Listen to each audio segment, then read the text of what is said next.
कश्मीर में इस समय काफ़ी संवेदनशील समय चल रहा है और इसको लेकर सबकी निगाहें जो है वो केंद्र सरकार बीजेपी पर है। आखिर बीजेपी का क्या स्टैंड है और किस तरह की नीति जो है वो कश्मीर को लेकर चल रही है, इसी विषय पर चर्चा के लिए मेरे साथ मौजूद है बीजेपी के चीफ स्पोक्स पर्सन और सीनियर एडवोकेट सुनील सेठी जी। सेठ साहब, आपको लगता है कि कश्मीर के हालात नासाज हैं और दुरुस्त नहीं चल रहे मौजूदा समय में? देखिए, पिछले कुछ दिनों में कश्मीर के हालात बदले तो ज़रूर हैं।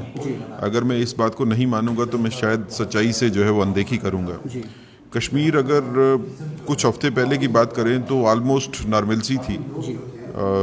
कोई दुर्घटना, इस तरह की घटना शटना जो है वो टेररिज्म वगैरह की कोई ज़्यादा नहीं थी। लेकिन पिछले कुछ दिनों में जो टारगेटेड किलिंग्स हुई हैं, ये हमारे लिए काज ऑफ कंसर्न है, ज़रूर है।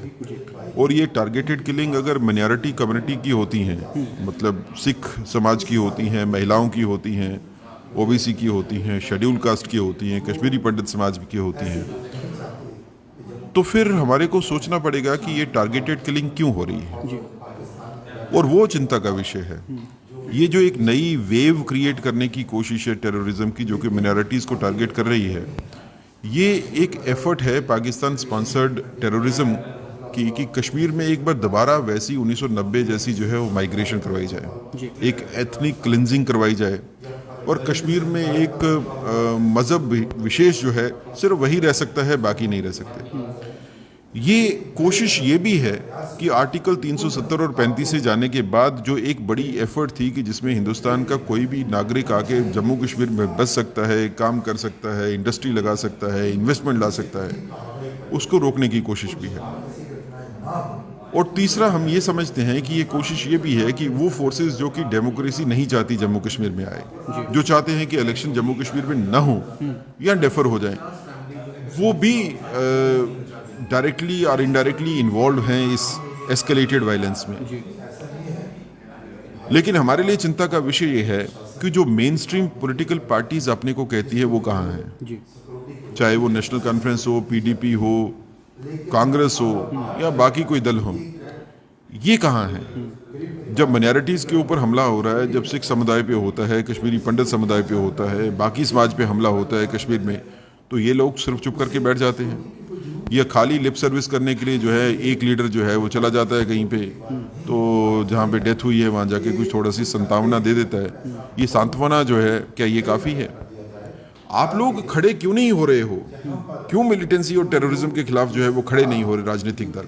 ये क्या लड़ाई खाली भारतीय जनता पार्टी की है? ये भारतीयों की लड़ाई है। जिस तरह से आपने बोला कि इंप्रेशन देने की कोशिश की जा रही है ताकि इमाइग्रेशन जो है वो ज़्यादा हो, क्या इससे पहले धारा 370 से पहले इस तरह की विचारधारा पर लोकल सपोर्ट ज़रूर होती थी? आज की लोकल सपोर्ट किस तरह से, क्या वो इस विचारधारा को सपोर्ट करते हैं या सिर्फ ये कुछ वर्ग ही है जो इस चीज़ को सपोर्ट कर रहे हैं? देखिए, धारा 370 और 35 के टूटने के बाद को जो हालात बने हैं कश्मीर में, उसमें कश्मीरी समाज में, जनरल समाज की बात करें तो उसका व्यापक तौर के ऊपर स्वागत हुआ है। आप बदले हुए हालात देखिए, आप पत्थरबाजी नहीं है, आप कोई रैलीज नहीं है, कोई एंटी गवर्नमेंट जो है प्रोटेस्ट नहीं होता, एंटी इंडिया प्रोटेस्ट नहीं होता, कोई पाकिस्तान के सपोर्टर सामने नहीं आते। गिलानी की डेथ हुई तो गिलानी की डेथ के बाद जो है बिल्कुल शांति रही, और नए विकास जो हुए हैं वहाँ पे, नई इंडस्ट्री जो आ रही है, नई इन्वेस्टमेंट जो आ रही हैं, वो काफ़ी उसका स्वागत है आम जनता की तरफ से।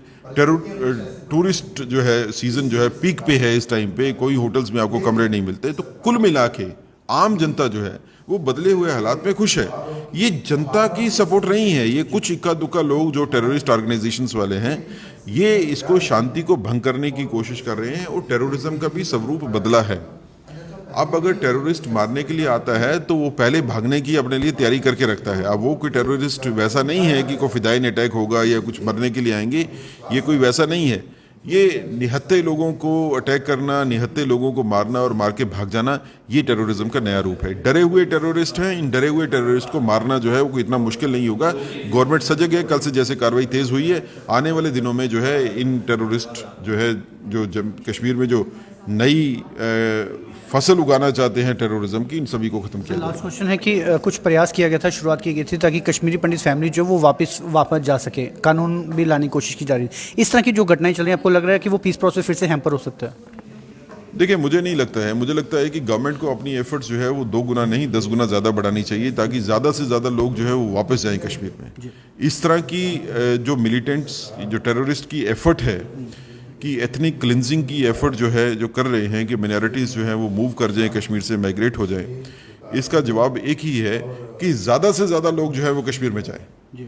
अगर आपको माइग्रेंट लोगों को वापस कश्मीर में भेजना है और अगर उसके लिए आपको पैकेज इंक्रीज करना है तो पैकेज इंक्रीज करिए, उनकी सिक्योरिटी का बंदोबस्त करना है तो जितनी सिक्योरिटी की ज़रूरत है उससे ज़्यादा सिक्योरिटी करिए, क्योंकि we don't want the purpose of Article 370 and 35 going away, getting defeated because few people have resorted to selective killings and this type of violence. Thank you. तो एक प्रयास ज़रूर है, कोशिश ज़रूर है कि भारतीय जनता पार्टी ज़रूर ये कोशिश कर रही है कि जिस तरह से कश्मीरी विस्थापितों को वापस ले जाने की कोशिश की जा रही है उसमें यदि 2 गुना प्रयास किए जा रहे हैं तो उसे बढ़ाकर 10 गुना किए जाने चाहिए, क्योंकि आतंकी जो प्रयास पीस प्रोसेस को वहाँ पर हैम्पर करने के लिए कर रहे हैं वो प्रयास नाकाफ़ी साबित हो मिलिटेंट्स के लिए, और एक बार फिर कश्मीर की शांति के लिए जो पिछले 2 सालों से वहाँ पर किसी तरह की कोई छुटपुट घटना भी नहीं हुई उसमें जो एकदम से इजाफा हुआ है वो वापस पुराने दौर में चले जाए जब कोई भी घटना नहीं सामने आई थी। आप जुड़ रही है न्यूज़ टुडे न्यूज़।